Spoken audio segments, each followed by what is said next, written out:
Hello, everyone, and welcome back to the Coin Drop Podcast, episode number 64, and I am calling it now. This episode is the Bungie Blunder, so we will be talking a lot about Bungie in just a minute, but first, joining me, as always, Tim. Welcome back. Another week on the books. How we living? I would say normally when new blenders come out, it's always a good thing to look into them because it might be better than yours, but you don't want this blender. You definitely don't want this one. Blunder, not blenders, but yeah, okay. Say that one more time. Oh, blunder. Blunder. I've been hearing you wrong every time you said that. I could have sworn you said blender, but I mean the blenders, they're doing that too. You know what? That's fair. It's the Bungie Blender Blunder. The Blunder Blunder. Blunder, Bender, Blunder, Bungie, Blunder, Bender, Blunder. Yeah. The BBB. Yes, the BBB. Blunder, whatever. Yeah. Good Lord. Welcome to the insanity. Tim, how's your week It's been? better than the Better Business Bureau. Yes, it is. Oh, good Lord. Okay, so I this week, if you guys haven't known, this was actually wasn't going to be quick fire because it's too late for you. But this last week, Sony decided to make the PlayStation VR $200 off. So it was like 40% almost off the normal price of the PSVR 2. And like 2 days before they went on sale, I was telling my wife that I really wanted to play No Man's Sky in VR and that it was capable to play on PlayStation 5's PSVR 2. And then like 2 days later, it went on sale and I would kind of jokingly cried to my wife. I was like, "Oh no, it's on sale, but I can't." And she goes, "Go ahead." What? Seriously?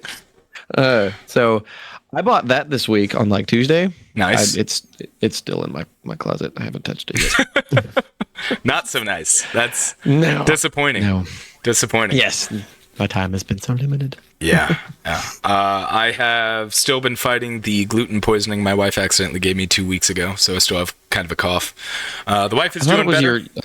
I thought it was your wife and kid that was sick, not you. Oh yeah, no. She decided to poison me because 2 people suffering wasn't enough. No, it was a complete accident. I'm just as much at fault. She still has pneumonia. She's doing a lot better, and the kid is actually finishing up her antibiotics tomorrow. So, really good. The wife is. You forgot to give her earlier. I didn't forget it. Misunderstood. He's not a bad dad, I swear. Only occasionally.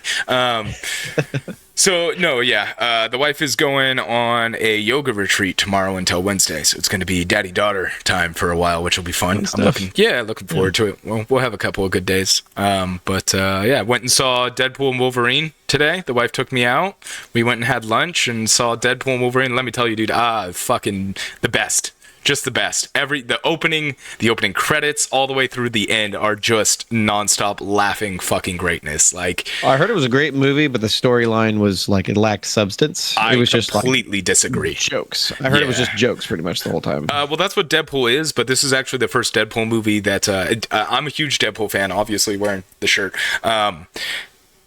What made me fall in love with Deadpool was the classic comics. One of the first comic runs he was in a series of comics called Circle Chase, and it was a comic arc about Deadpool pursuing this item that was considered the ultimate weapon. It could kill anything, do anything, be anything, blah, blah, blah, blah, blah.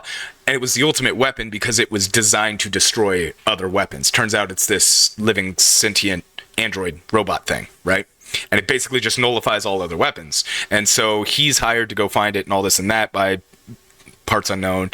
Goes through this whole rigmarole, finally finds it, and the android actually just identifies him as a weapon. And he has this whole existential, crisis where he's arguing that he's more than just a weapon. He's not just somebody's machine. Basically, that level of I might just be the guy that's hired to do this. I might just be some people's weapons, but I'm capable of more than that. And they drew a lot of that inspiration, I felt, in this movie. There is some really deep, hit moments that happen. But yes, a lot of it is jokes, and that's what Deadpool is. But it's the first movie where they've actually gone deeper on who he is as a person and his actual motives, rather than him just deflecting everything through comedy. I did get that from the trailer. To me, it seemed like it was going to be deeper, but all the criticisms about it online, which most people say they like it, but like I said, most people just said that it lacked substance. I disagree. Or depth rather. I think that's the film critics, right? Like the film critics also said it's worse than the Flash movie, and it has outsold the worldwide gross of Endgame in opening weekend. So what? Yeah, no, the film critics said the actual film critics, the people who are supposed to know what makes good movies, right? Like, no, I've known that since I was like 15. They suck ass at their job, and they always have. Yes, well, they haven't always. Like, they know traditionally. Hold on, they know traditionally what makes a good film, but they don't understand the modern film, which is like an amusement park ride. Like, Marvel movies aren't good movies inherently. They're not good, but they're fun. They're an enjoyable time. They're not. They're not Citizen Kane. They're not Gone with the Wind. They're not Shawshank Redemption. I guess I've just never liked film critics. I've always used them as as a good barometer to go, okay, they liked it, it probably sucks, and vice versa. Yeah, I mean, you're not wrong. That's modern film critics, right? But like, the top 100 films of all time are the top 100 films of all time for good reason. Like, they are inherently good films. And Marvel movies, and honestly Star Wars at this point, are not inherently good movies. They're just fun. They're meant for enjoyment. They're not supposed to be. Yeah. They're just fun. They're supposed to be an enjoyment, like an amusement park ride. They're not supposed to be thought provoking, like Schindler's List or anything like that. Like, that's not their focus. So for these for film critics to go in and like see those movies and try and look at it through that lens, yeah, of course they're going to rate it down as a horrible movie. It's not. It's fantastic, and it outsold Endgame's worldwide gross opening weekend. That's fucking huge. They did 600 million in the first 3 days or something like that. Something ridiculous like that. Number of money. It's a fantastic film, but this isn't a film podcast. This is a gaming podcast, and we're going to tell you right now, we also have a Patreon. Yes, I know I'm plugging it again. Here we go again. Patreon. We have an exclusive Patreon, patreon.com/CoinDropPod. You can support us over there for extra content. We record at least an extra 15 minutes. Lately, it's been closer to 30 to 45 minutes for our patrons, exclusively over there on Patreon. They also get the podcast a day early. When and if we ever get a chance to run ads, you better believe we're gonna. So if you don't want ads, it's a good way to get it ad-free over there. On top of that, you get a special section in our Discord, which we're going to be adding a curated news section of articles that we share that we intend to talk about on the show. So kind of a curated news stuff of what we're looking at, what we're thinking. Kind of cool little perk. So if you're interested in supporting the show, you can do it best over there, or just tell somebody about us. Just say, hey, check this podcast out. It's also a huge support, just as helpful to us as $3 a month. So we appreciate it. Now, let's talk about Bungie, because, oh boy, there's a lot to unpack here. For those of you living under a rock or not paying attention to this, I don't blame you. But it has been huge news, and there have been multiple sites piecing together the aftermath of basically the second massive layoffs at Bungie in less than a year. Bungie laid off 6 months or something like that, hasn't it? Yeah, because the last one was right before Christmas. The last one was last year, wasn't it? Yeah, it was right before Christmas. So last 10 months, arguably. So Bungie laid off 220 people, which is 17% of their workforce, after laying off, I think it was like 400 or 500 prior to last year. I don't remember the exact numbers, but they had another huge layoff, obviously, last year. I thought the last year's layoff was smaller. I thought it was like 100 people. It might have been, maybe it was less. Maybe it was just they blundered it and didn't fucking tell anybody that they were fired. They just fumbled everything. Anyways, regardless, second wave of layoffs. My brother is luckily still employed. It's kind of bittersweet. He survived this round of layoffs, but the majority of people did not. A good friend who also works there did not survive the layoffs. Bungie wants you to think that they're doing everything they can to help these people.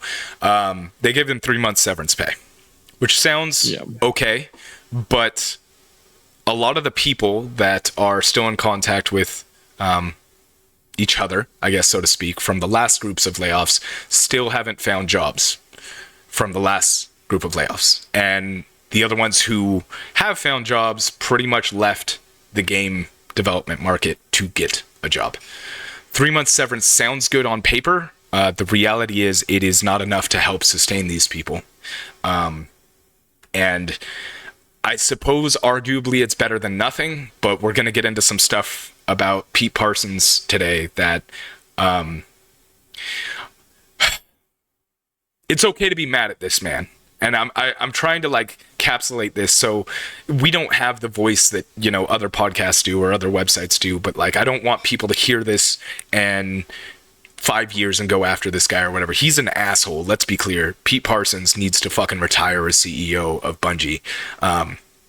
But his actions today do not excuse anybody who act retaliatory. Well, not his actions today, but his actions do not excuse anybody who intend to retaliate against him for these actions. Yep. So I just want to be clear and upfront. Let the situation handle itself. Internet justice is unnecessary. That's pretty much the bottom line. You can be upset, but there's no reason for anything past being angry. Yeah. So we're going to start at the beginning. Sony's boss, Herman Hulst, is allegedly taking control of Bungie moving forward. Before you continue, it kind of makes me wonder. Herman Hulst is supposed to be one of two CEOs that Sony just put into place. After the last guy stepped down, they actually put two people in the position. Right, that's right. I forgot about that. One Japanese guy, one Herman Hulst. And now Herman Hulst is going to be the head of Bungie. I wonder if he's stepping down from that CEO role or if he's just taking on the extra responsibility. Herman Hulst was the head behind Guerrilla Games with Killzone, so he actually is putting himself, or he's being put into a position he knows how to do.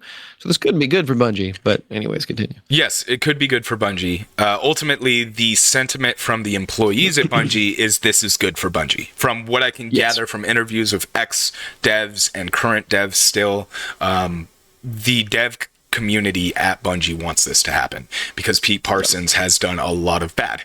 And we're going to get into that in just a minute. So basically, Sony's... Go ahead. Before you continue real quick, you said that there's people from the last round of layoffs. It was a little over 100 people last year are still trying to find jobs. And that was like about 6 months ago, right? So there's double that. It would have been last November timeframe. So I guess closer to a year. Yeah. But in any case, that was 100 people, a little more than 100 people last time, and still some of them are looking for jobs. And then also, if you look at the industry as a whole, since 2022, just about 21,000 people in the gaming industry have been laid off. 21,000 people in a little over 2 years. It's kind of wild that we grew up in a generation that told us to go to school and get degrees and get into IT because it was a growing field and it was going to need people. And now we're literally seeing the exact opposite of like, we need electricians, we need mechanics, we need garbage men, we need construction workers, we need concrete layer. Like, it's so wild that we grew up in it. Like, it blew my mind growing up and having, you know, that old mentality of like, oh, you better go to school and get a degree, otherwise you'll end up doing the garbage man's job. We'll come to find out the garbage man makes more than a fucking nurse. So doesn't seem like that bad a job. Nope. And it's you know, now we've got a new generation who are obsessed with being internet famous. They want to be TikTok famous, or they want to be influencers of some sort. And it's like, okay, but like, that's a cool goal, and being somebody, we've talked about this before, not having the support to get to that point from our parents. I don't want to bash on anybody trying to do that by any means, but like, get a secure job and work towards that is kind of my feeling on it. You know, like, we do this as a hobby. I don't know that this would ever be able to be a job. There's all kinds of things going on in video game journalism that suggest that entire field is about to die a very violent death. So like, just content creation in general is, I think, best as a hobby. I don't know. That's just my opinion. But let's get back to this. Fun on the side. So Sony set up, I guess, performance metrics that they expected Bungie to meet to allow them to maintain their not anonymity, autonomy, to allow them to continue to govern themselves with very little oversight from Sony. Where did you read that? I didn't read that one because I read the opposite, actually. Let me see. I'm pretty sure it was in here. I mean, with Herman Hulst being the CEO of Sony and him now taking over Bungie, doesn't sound like autonomy to me. That's what I was going to get into, is they have failed to meet those. So now, I misunderstood what you said. Gotcha. Yeah, so they initially, during the acquisition, you know, Bungie pushed to keep their autonomy. And so they came up with these metrics, whatever it was. Clearly, they have failed to meet them. That's why we're seeing Herman step in now. It's Jeff Grubb, who's a industry insider, I guess, so to speak. Yeah, Jeff Grubb is he's worth listening to. Yeah. He said on Twitter, "quote In time, Bungie will lose its autonomy and will become like any other PS studios under SIE and Herman Holst." We're seeing that happen now. I don't necessarily think it was intended to happen now, but because of everything that's happened recently, it seems like Sony's probably moved up that timeline. As somebody who works for a company that has been acquired within the last year, we still have our autonomy. I imagine that's going to go away in time as well. Honestly, when Sony bought them, I think they in good faith gave Bungie or let Bungie keep their autonomy, and were effectively hoping that they would keep it, because they were going to be effectively a third-party studio owned by Sony. So all the money they made, Sony made as well. So basically they were just reaping the benefits of having some other big major studio, doing whatever they felt like. And Bungie's was a good studio, and people loved them, and they have a lot of good history and all this stuff. But that's why they put a clause in there that if you fail to meet your end, we're just going to take over and do what we want, because you obviously can't manage what we gave you to manage, right? Or I guess allowed you to keep, rather. Right. So while Bungie did cut around 220 people, Sony picked up 150 of them, and they are starting a new studio.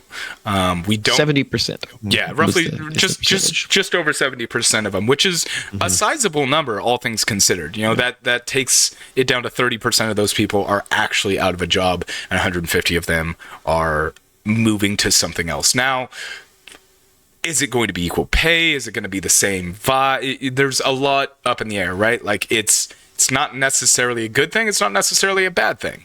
I would like to think that the working conditions working for a new studio with 150 other people that experience the same kind of shit situation as you could potentially lead to some good camaraderie. Hopefully Sony has some better leadership, but that's all speculation, right?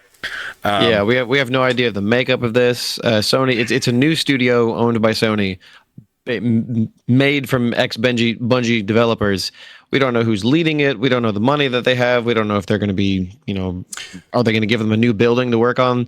We do know that they're making a project that Bungie was working on before. So yeah, all of those they've already got works, something in the works. Yeah, all of those other titles that Bungie was working on outside of Destiny expansions and Marathon have basically been kiboshed. They're all dead and gone. We'll never see them from Bungie anyways. I might be incorrect here about the 150. It says on this article 150 were reallocated to roles elsewhere in Sony. A remaining 40 staff are in the process of establishing a new brand new studio for Sony Studios, PlayStation Studios. Oh, so actually, I've actually just read something. Pete Parsons actually gave the information that this is actually one of Bungie's old incubation projects. So this is actually originally a Bungie project. Gotcha. That they were making. So it sounds like 150 got moved, just spread throughout Sony at different jobs, or maybe offered different jobs, and then 40 of those are going to this new studio. So not a very big new studio. Yeah. More than likely they'll expand, assuming the project proves worth it. So we're going to get into some nasty shit here. These are some of the quotes that I'm going to read from people talking about CEO Pete Parsons, who has orchestrated this whole layoff. And just been an overall shitty human being. So many former employees have harsh feelings. The previous now ex-community manager Lena Rupert, which, if I'm not mistaken, is the same ex-community manager, at the time community manager, of Destiny Lightfall when it came out, who got death threats, who got her car smashed, tires cut, because Destiny fans are fucking assholes. Sorry if you're a Destiny fan, you're probably an asshole. You're not. You're not. It's always a loud minority. I get that. But basically, they sent this woman death threats. I believe it was Lena Rupert. Slashed her tires. All kinds of bad shit. She basically said, quote, Pete Parsons needs to go. You are a liar, a thief, and so many things we can't discuss publicly. Hang on, my daughter's here. I don't have the article pulled up that he does, but basically there's a lot of people that are very unhappy, and he's going to continue to read more of what they have to say. One thing that I'm aware of, Pete Parsons himself was given a really huge bonus when Sony purchased Bungie. And I know in the past, I think, year and a half, he spent $2.5 million on just cars. Yep. And now he's laid off well over 300 people in the past 8 months. Yep. He spent, to be exact, in the last 2 years, Pete Parsons has allegedly spent at least $2,414,550 on vintage cars since the acquisition. Yeah, and don't get me wrong, $2.5 million isn't like stupid money. You can only really pay a few people with that over the course of, say, a couple of years, but still, yeah, you could pay probably 10 people a decent wage for a couple of years with that kind of money. There are CEOs out there that have refused raises to keep staff on and things of that nature. Yeah. And Pete does not seem like the kind of person that would do that. Nintendo's Iwata is one of them. When Nintendo was doing bad, he didn't just take a no raise. He lowered his income so Nintendo could keep doing what they do. It's a surprisingly common thing outside of America. Yeah. They actually give a shit about their people. Lena went on to that work. Weird, right? Lena went on to say, quote, step down and without a giant Sony payout. This isn't on Sony. This is squarely on the failure of leadership, plain and simple. Very professionally worded. Proud of her for that. I mean, she's a community manager. I'm not surprised. Very well worded. Yeah. The next one. Less so. Yeah. So this came from Sam Bartley, community coordinator. He says, quote, coward, you did this. You chose this. I'm already listed as do not work with, and I don't care anymore. You lied to my face, straight to it. You also invited me to come see your new cars 2 days before laying me off. 2 fucking days. Leave now. End quote. Yeah. That's the one. That's the one I didn't want to read before the stream because I wanted your honest reaction to that. That's surprisingly mild, actually. I'm kind of surprised when he said I don't care anymore that he didn't, have some more choice words to say. I mean, the fact that he's marked "do not work with." Pete Parsons killed this guy's career. I don't know the situation regarding around that, but like. Hey, dude, come over and check out these sweet new cars I bought. Oh, by the way, you're laid off now. 48 hours later. Yeah, what like that just feels like a. Yeah, that's totally messed up. I've mentioned this on more than one occasion, but that GIF where the hand comes through the computer and just rubs the middle finger in his face, like that's what that would feel like, I imagine. Yeah. This is another one from Griffin Bennett.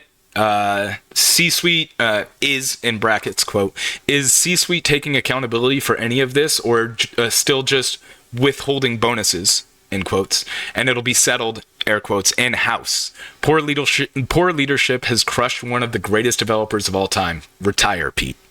So, like, he has burned any good faith he had with the company at this point. Pete Parsons joined Bungie back in 2002, where he initially worked as an executive producer and studio manager, had a hand in the release of Halo 2 and 3 before briefly taking an executive producer position at Microsoft, and then later returning back to the studio when it had its independence to release Destiny, prior to the release of Destiny.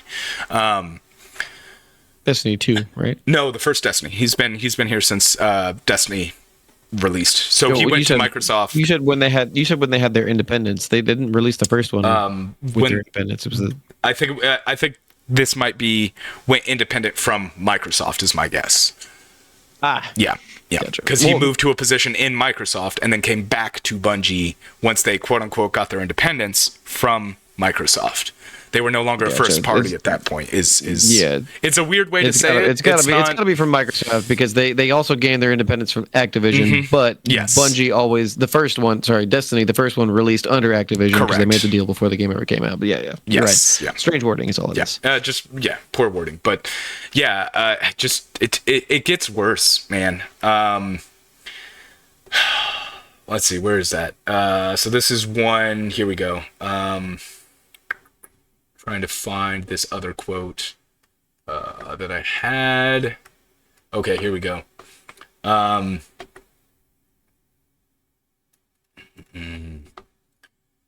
Kelly Jen, a former producer at Bungie who was laid off right before she received maternity leave benefits, said, quote, "It's just really bad timing because my maternity leave was supposed to start next Monday and I got laid off today. My baby is due literally any day now." They fucking laid her off right before she went on maternity leave, which... There's no way that wasn't considered. Oh, yeah, no. It was 100% like, yeah, no, lay her off anyways. Like, someone was like, she's about to have a baby. You know that? Yeah, I don't give a shit. Lay her, fire her. Yeah. Whatever. That's utterly fucked up. Yeah.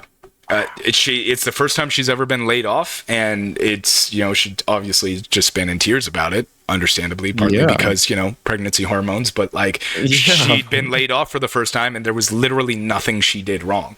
Another one was Weston T. Jones. He said he was laid off literally right after a great performance review. It's how he found out he was laid off. Gave him a great review. You're doing awesome. You're doing great. Hey, by the way, there's the door. What the fuck? You're a wonderful employee. We need people like you, but not you. Yeah. So dude, it's This isn't just like, sorry, we have to, figure things out, and you just happen to be on the chopping block. I'm sorry. This is basically. It almost feels. You guys. It almost feels targeted. Yeah. So like some of these almost feel targeted.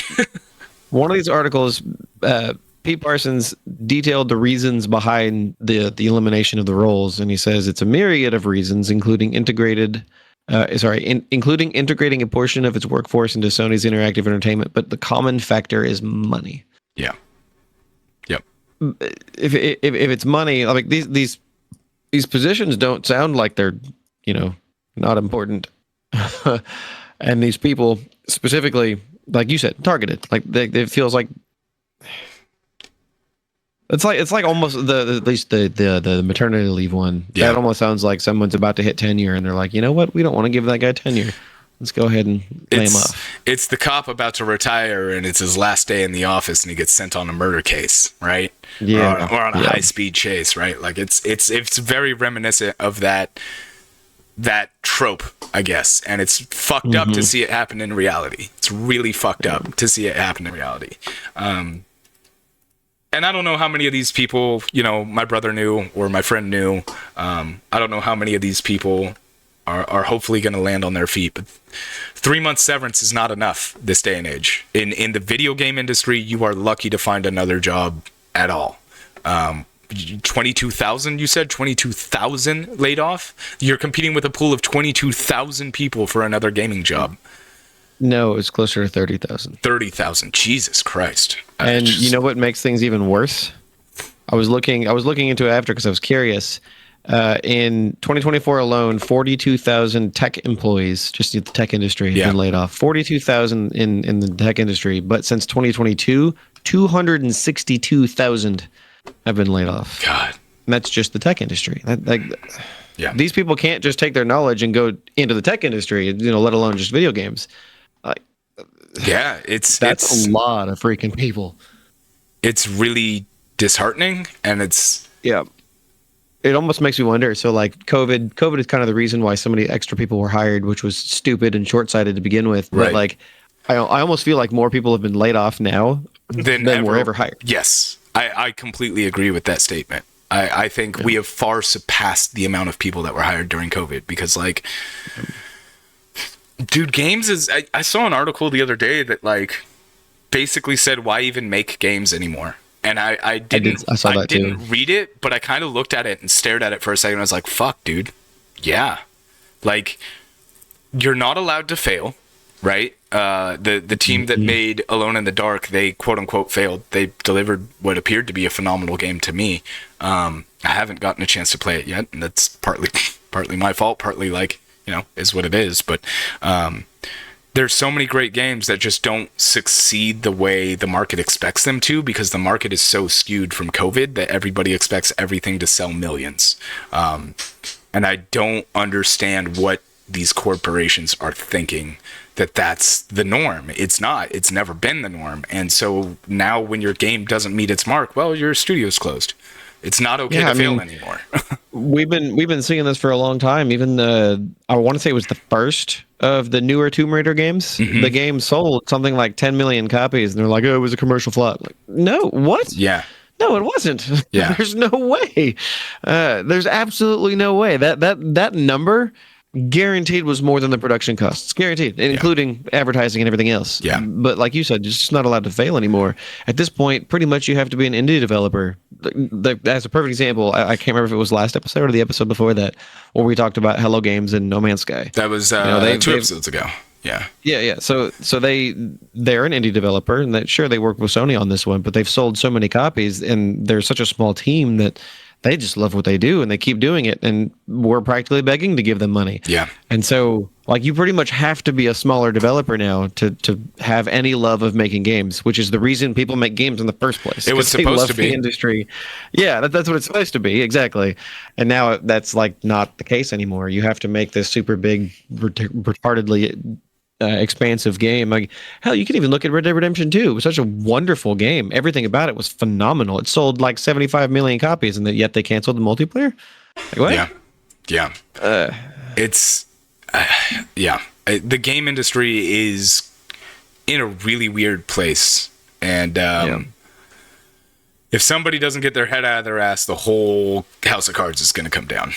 I have a feeling that we're not going to see any sort of crash like we did around the time E.T., original Nintendo, crash. Yeah. I don't think we'll see anything quite like that. We're seeing a major consolidation of the industry in a very poor way. Yeah.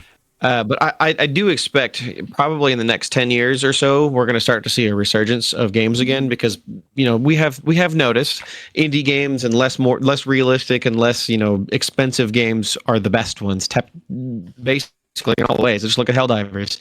Sure, it's got some problems, but they're not pushing any boundaries in really any of the tech ways. But the game is just fun. More developers are trying to work on fun. Ooh, I just got a random cramp in my leg. Ouch. Oh, that hurts. But I'm hoping that when all this shit passes, we'll start to see developers, like the new Mana game that's coming out. That's not pushing any boundaries. It's just an anime style based on an old franchise. But like things like that are coming out more often, where they're not so worried about pushing all of the best and latest tech and being innovative on everything. They're just trying to make a good, fun video game. So I think there is good examples of good games and good developers out there, along with these negatives. But I'm hoping that we'll see the negative side, the negative side pass, and we'll start to see more good within the next few years. Yeah, it feels really cyclical to me. We talked about this with a game show, where like gaming has become so inclusive that everybody is included in it, and it's not just for nerds anymore, and it's the biggest medium there is, so it's all this money's coming into it and all this and that, and it's where all the big jobs are, all the big people are, blah blah blah blah blah. Well, now we're seeing like what happens when that gets to its peak, and it's gotten so big that everybody's only doing it for money. So now there's a cutback in forces, there's a cutback in scope, and you're getting a lot more indies with more capability that are independent devs that are actually just passionate about making games and making their vision come to life, which is where gaming started in the first place. It's this weird, like, we're circling back to kind of where it began. And it kind of makes me wonder how long before a lot of these bigger studios just dissolve, I guess.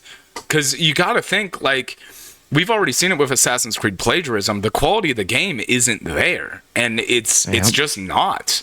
And so if that's where we're going with hiring people based on arbitrary things like sex, gender, hair color, eye color, skin color. Like, if we're going to hire people based on these stupid metrics, which, let's be real, is discrimination, period, it just is, instead of their ability to do the job, you're going to end up with crappy products. You just are. It needs to be based on merit, not stupid anything else. Merit. End of story. Yeah. If you're good at your job, you get the job. Hire that person. Yes. And there's so many, like, I had a buddy telling me his boss is having a hard time filling a role because she's got 5 male candidates that fit the role, that are qualified, capable to do the job, but her boss is saying, you got to hire a woman.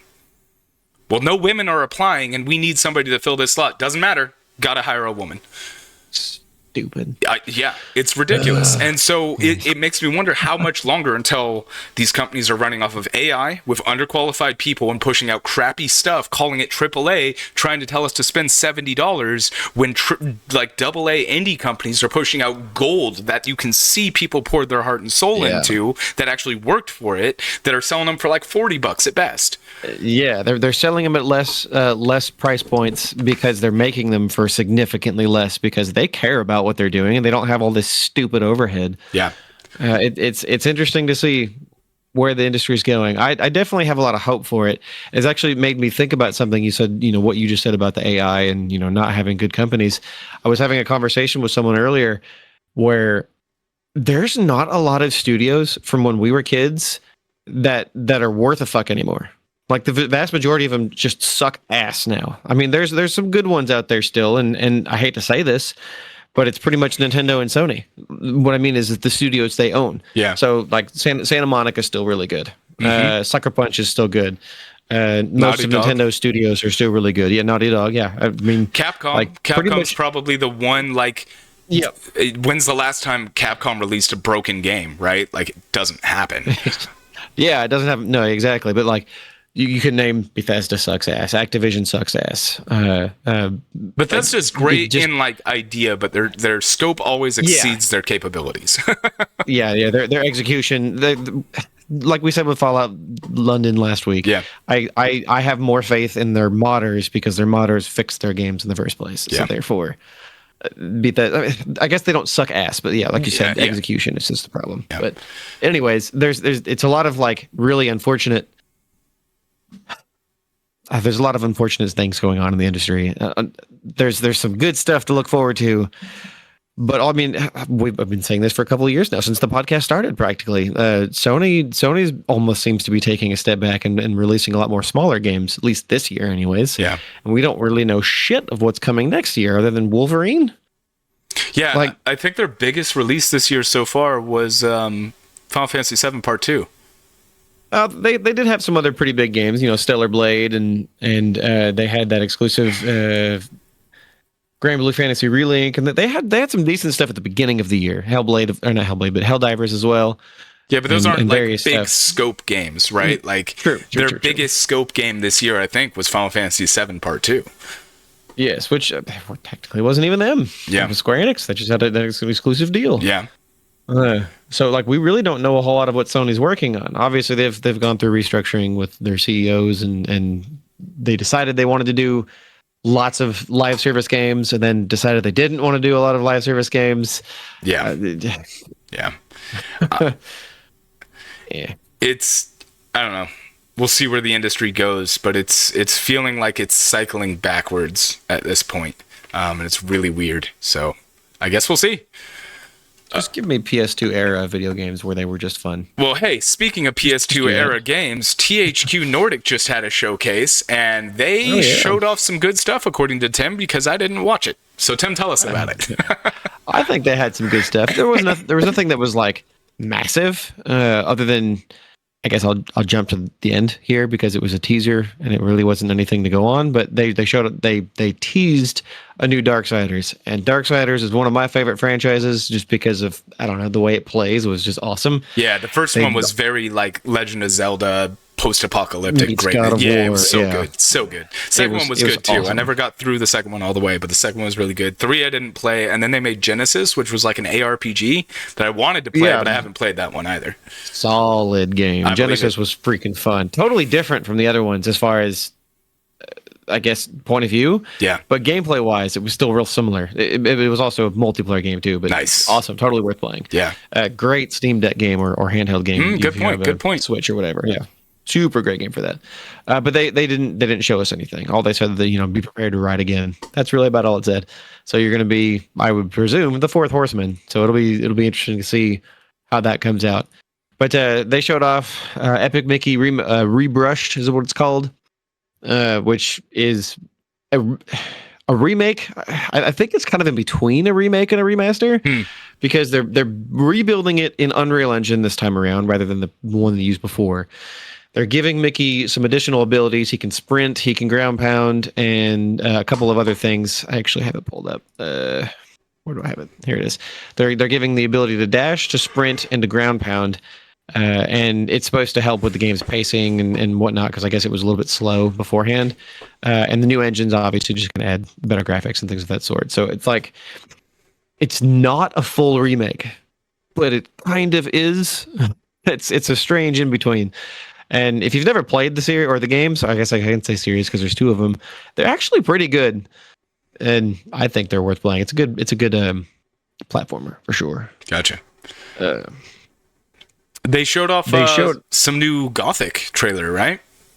Yes, they did, and they're definitely being very ambitious in their statements. I can't say in their gameplay because it looks like your typical Skyrim style of video game, but they were talking about how in the past, with the original Gothic and say Morrowind and things of that sort, developers are trying to make their worlds feel alive. These NPCs had actual lives. If you followed them around, you'd see they not only did different things during different times of the day, but even during different days of the week, you'd see them meet people or go buy groceries or whatever it is. Yeah, they had lives, and so they're trying to make their world feel alive as much as possible to where you can be like, if I wasn't here, this world would still be happening.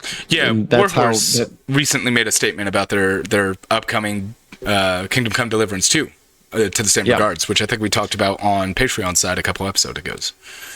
Yes, yeah. And they're trying to make the game feel as alive as possible. And we actually talked about it when they announced, or they showed it was clearly a vertical slice trailer, but it wasn't not in game. But in any case, this new trailer graphically, I would say it still looks pretty good. It definitely doesn't look like a poor game.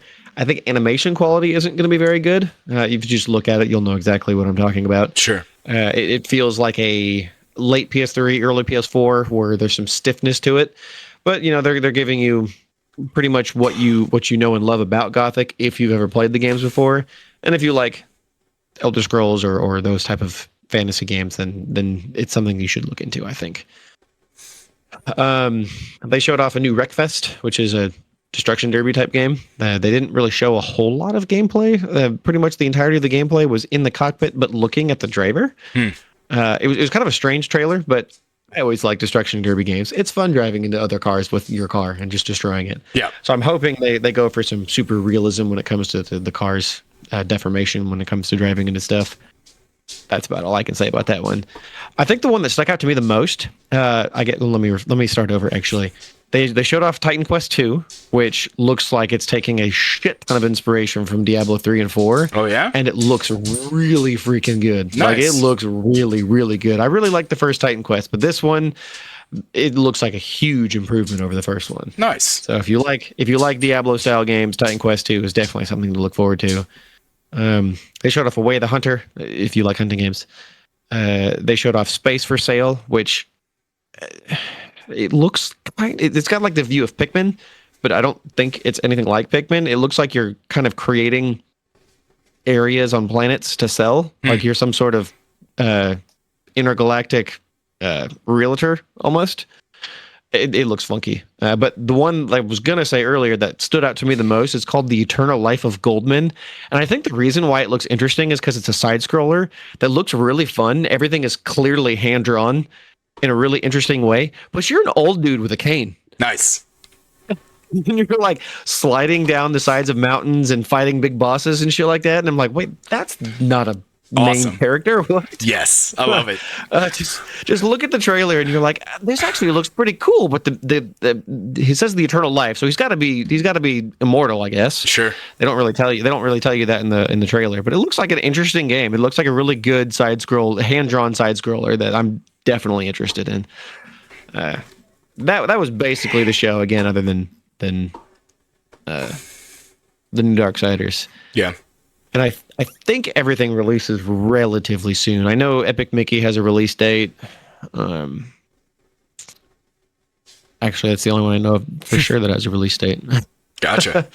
may have spoke a little too soon, but I think it was a decent showing for THQ. They're not a massive publisher like Ubisoft or Capcom or anything. Yeah, so. but they hang in there. I mean, they push out at least a good couple of games every now and then. I would say their track record is pretty solid. Except for the recent Alone in the Dark. That wasn't THQ, was it? It was actually they showed some gameplay before the actual showcase started, but in the video, if that makes any sense. Okay. Weird. I didn't think Alone in the Dark was THQ. Yeah, THQ Nordic is the one that put out the new one. That is correct. All right. Like I said, I assumed it was them given in the video. Yeah. That is correct. Huh. All right. Good to know. Well, that's it for our main topics. We got a couple of quick fire. We do have to keep this kind of short because our last couple episodes have been running long, and I am paying out the butthole for hosting. Okay.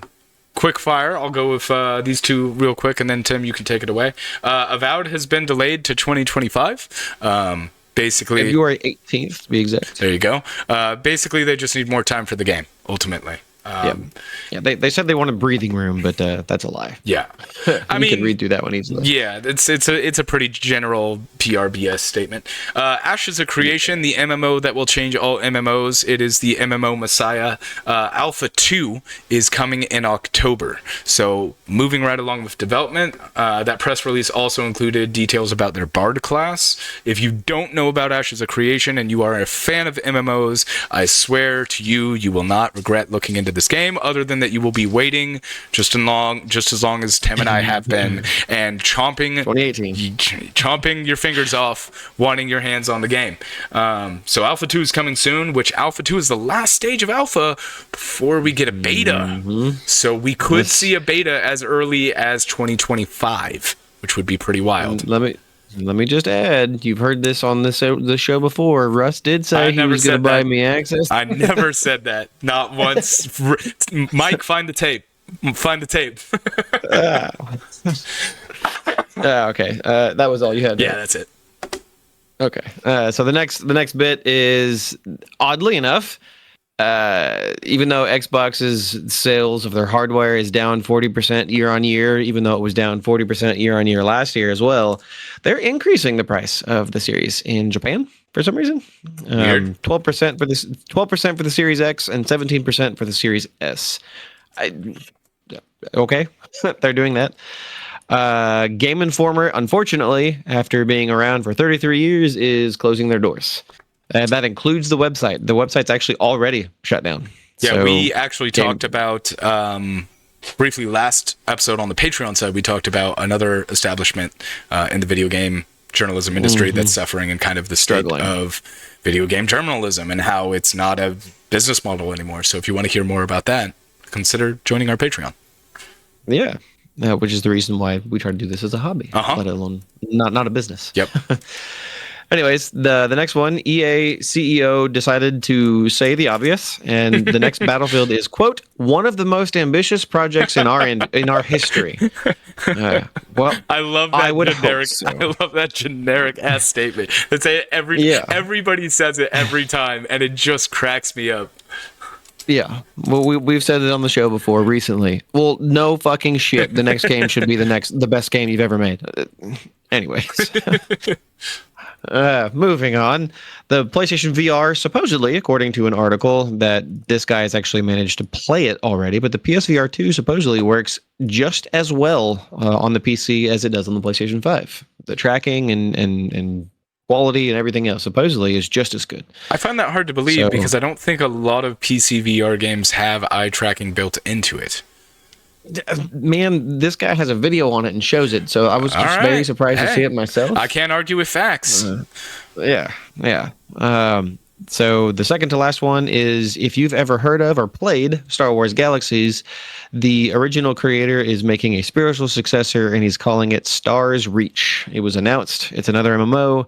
Go look it up if you liked Star Wars Galaxies. I really hope it's as difficult as Star Wars Galaxies originally was, but we'll see. Unlikely, with how many people complaining and now suing From Software for the difficulty of Elden Ring. I don't think that kind of gamer is around anymore, unfortunately. No, it probably won't be, sadly. Yeah. And the last bit of quickfire news is not necessarily gaming, but kind of. We were talking about layoffs in the industry. Well, Intel is laying off 15,000 employees. God damn. That's such a staggering number. I don't even know how that's possible. Holy shit. That's all I'll say. Yeah, I mean, Intel's a massive company, so there's a lot of lateral bloat. Yeah, a lot of lateral in there. I mean, you could be talking about like 500 customer service agents, 17 engineers. Like, there's so many positions within Intel. Still 15,000 employees is a large number. Crazy number. Yeah. Which, again, it's not directly gaming, but Intel does work very closely with the gaming industry. So it makes me wonder if any of their people have anything to do with the graphics cards and things of that sort. I would hope not, but who knows? I guess maybe we'll see. Yeah. All right. Tim, is that all we got for the quickfire tonight? That is all. All right. That is all we got for you guys tonight. Thank you so much for listening. Again, appreciate you guys listening. Appreciate you being adults about the shitty situation at Bungie. Thank you for your discretion on not... I mean, the man's a horrible person, but just leave him alone. Fuck it. He's not worth your time, your anger, your comments. It's just not worth it. And I think final words tonight, Tim. You want to say it? Tell your mom I said hi. We'll see you guys next week. And head over to Patreon to check out our exclusive topics tonight. Have a great night.